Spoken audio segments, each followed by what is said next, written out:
प्रधानमंत्री नरेंद्र मोदी से बड़ा राजनीतिक रणनीतिकार इस वक्त देश में कोई नहीं है।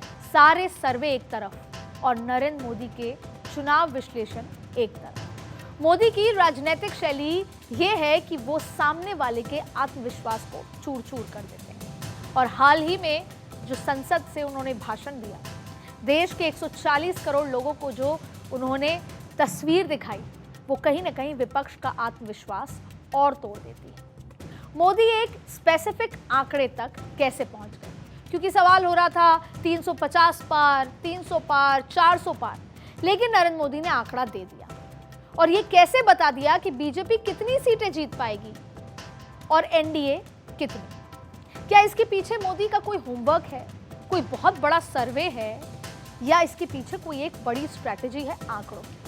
माना तो यही जा रहा है कि राम लहर में बीजेपी ने उत्तर प्रदेश की 80 सीटें 100% सीटों का टारगेट कर चुकी है और कहीं ना कहीं उसके पास पहुंच चुकी है। बिहार बड़ा राज्य है, वहां से ज्यादा नंबर की सीटें आती हैं, तो बिहार में पिछड़ी जाति को इंपैक्ट करने वाले नीतीश कुमार को साथ ले आई है, उससे दोस्ती कर ली है, यानी 40 सीटों को हासिल करने के लिए प्लान तैयार है। अब महाराष्ट्र की बात करते हैं। यह आंकड़ों की बात हो रही है, इसलिए आंकड़े बताने जरूरी है। महाराष्ट्र की 48 सीटों पर भी मोदी मजबूत नजर आ रहे हैं। कब? जब शिवसेना उनकी हो चुकी है, जब एनसीपी भी उन्हीं के साथ आकर खड़ी हो गई।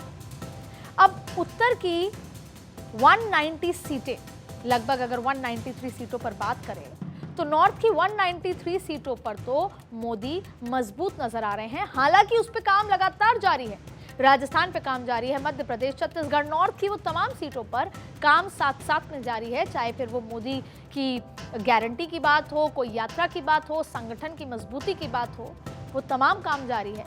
लेकिन अब चुनौती जो है वो है Bengal, south, north east, SC, ST, OBC के वोटर्स।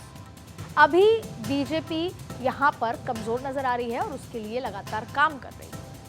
अब अगर मोदी को हैट्रिक लगानी है और वो भी इतने बड़े मार्जिन के साथ, तो मोदी को इन राज्यों के वोट हासिल करने होंगे और वोट हासिल करने से पहले लोगों का दिल जीतना होता है, जिसके लिए लगातार हर प्रयास वो कर रहे हैं। चाहे फिर वो उनको चुनावी दौरे करने हों, चाहे फिर नई योजनाएं लानी हो, चाहे फिर संसद भवन से उनको अपने लोगों से बातचीत करनी। अब सबसे बड़ा सवाल है कि अगर देश में राम लहर है, सनातन की सुनामी है, फिर मोदी को अलग अलग राज्यों में दूसरे साथियों को क्यों चुनना पड़ रहा है, उनके साथ क्यों वापस आना पड़ रहा है? आखिर क्यों नेहरू, इंदिरा के कालखंड को याद दिलाना पड़ रहा है? आखिर क्यों यूपीए सरकार की आर्थिक कुप्रबंधन पर श्वेत पत्र लाना पड़ रहा है? आखिर क्यों जाति जनगणना, ओबीसी की लड़ाई, ओबीसी की बात करनी पड़ रही है?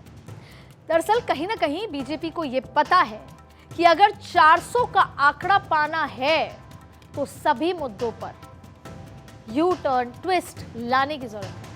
देखिए, दरअसल ऐसा लगता है 400 का आंकड़ा सुनने में बहुत आसान दिखता है, लेकिन इसके पीछे का पूरा गणित आपको समझाते हैं। देश में 29 राज्य हैं, 8 केंद्र शासित प्रदेश हैं, 140 करोड़ लोगों की जनसंख्या है और ये 140 करोड़ लोग धर्म में, जाति में बटे हुए हैं। इन सबकी अपनी मान्यताएं हैं, अपनी उम्मीदें हैं, अपनी जरूरतें हैं सरकार से। ऐसे में देश में लोकसभा में 543 सीटें हैं और अब इन 543 लोकसभा सीटों में भारतीय जनता पार्टी ने अपना लक्ष्य 400 पार का रखा है। 370 बीजेपी का और पूरे एनडीए को मिला के 400 का, जो काफी मुश्किल है, जो इतना आसान नहीं है, क्योंकि हमने आपको बताया कि 142 करोड़ लोग अपने अलग अलग सोच, विचारधारा, जाति समीकरण में बंधे हुए हैं। अब देखिए, इंडिया अलायंस मोदी को जाति के मुद्दे पर, महंगाई के मुद्दे पर, ईडी सीबीआई के दुरुपयोग के मुद्दे पर और माइनॉरिटी के मसले पर लगातार घेर रही है। लेकिन अब ये वो सारे मुद्दे हैं, इनको ध्यान से देखिएगा। लेकिन मोदी इन्हीं मुद्दों पर आंकड़ों के साथ, तर्क के साथ उन्हें जवाब देते हैं। प्रधानमंत्री मोदी ने अपने लक्ष्य को पाने के लिए सबसे पहले विपक्ष को उस रणनीति पर सबसे पहले गहरा आघात किया जिसे उन्हें हराने का प्लान तैयार किया जा रहा था। अब वो मुद्दा क्या है? वो है ओबीसी की राजनीति। और जातीय जनगणना। अब देखिए, ओबीसी के मुद्दे को कांग्रेस ने 5 राज्यों के चुनाव से पहले बड़ी जोर शोर से उठाया था, सदन में उठाया था, वॉकआउट हुए थे, हंगामा हुआ था ओबीसी आरक्षण पर। जब महिला बिल आया, महिला आरक्षण बिल, तब भी ओबीसी में आरक्षण, जाति जनगणना का मुद्दा उठाया गया। और उस समय, आज से 4 साल पहले की बात करें, 4 महीने पहले की बात करें, तो वो मुद्दा काफी बड़ा था और कहीं ना कहीं विपक्ष मजबूत नजर आ रहा था। अब देखिए इसकी काट कैसे निकाल दी। विश्वकर्मा योजना, विश्वकर्मा योजना के माध्यम से जितने भी ओबीसी वर्ग के लोग हैं, जो कि अलग अलग अपनी चीज़ों से काम करते हैं, जो घर में, जिसमें अगर बूट पॉलिश की बात हो, कारपेंटर हो, तमाम वो लोग जो ओबीसी वर्ग को साधते हैं, विश्वकर्मा योजना निकली। मोदी ने मध्य प्रदेश, छत्तीसगढ़, राजस्थान में बम्पर वोट हासिल किए महिलाओं के नाम पर, ओबीसी के नाम पर। अब देखिए, बीते 5 चुनाव में ओबीसी वोट टर्नआउट का ट्रेंड देखें तो 1999 में बीजेपी को 23% ओबीसी वोट मिला था।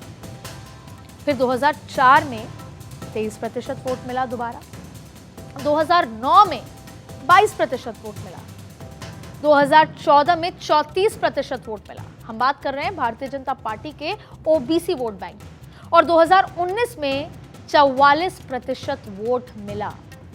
अब कांग्रेस की बात कर लेते हैं।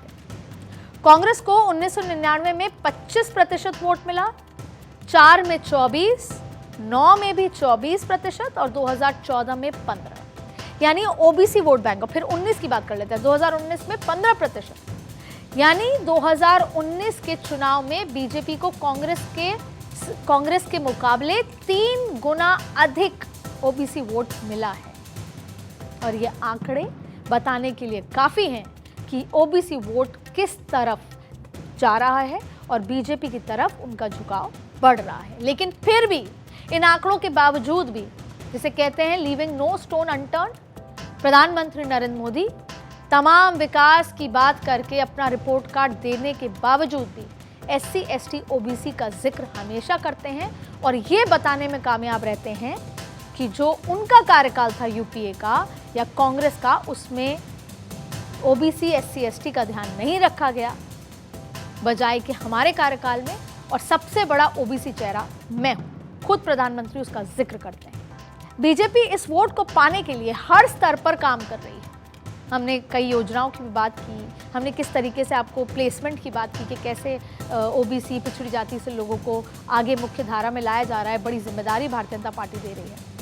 वहीं कांग्रेस और सहयोगी दलों के हाथ से ये मुद्दा छीनता नजर आ रहा है कि नरेंद्र मोदी ने धीरे धीरे अलग अलग तरीके से ओबीसी का, एससी, एसटी आरक्षण, तमाम मुद्दे अब फिसलने लग गए हैं कांग्रेस के हाथ।